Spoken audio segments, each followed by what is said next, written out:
ഫോട്ടോഗ്രാഫിയിൽ ലൈറ്റിന് എത്രത്തോളം ഇമ്പോർട്ടൻസ് ഉണ്ടെന്നുള്ളത് ഈ ഒരു വീഡിയോയിലൂടെ നമുക്ക് നോക്കാം. ഈ കിടക്കുന്ന ഉണങ്ങിയ ഇലയ്ക്ക് അത്യാവശ്യം നല്ല ടെക്സ്ചറുണ്ട്.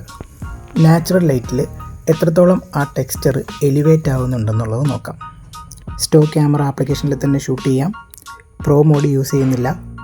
സബ്ജക്റ്റ് ഫ്രെയിമിൽ ഫില്ല് ചെയ്ത് തന്നെ ഫോട്ടോ എടുക്കാം. ഫ്ലാറ്റായിട്ട് ടെക്സ്ചർ കുറഞ്ഞ ഒരു ഇമേജാണ് ഇപ്പോൾ കിട്ടിയത്. ഇനി ഈ ഒരു സിംഗിൾ ലൈറ്റ് വെച്ച് ഒരു ഫോട്ടോ എടുക്കാം. ലൈറ്റ് ഈ കാണുന്നത് പോലെ ലീഫിൻ്റെ അടിയിലായിട്ട് പ്ലേസ് ചെയ്തു. ഇപ്പോൾ തന്നെ വിസിബിളാണ് ആ ഒരു ഇലയുടെ കംപ്ലീറ്റ് ക്യാരക്ടർ ചേഞ്ചായി.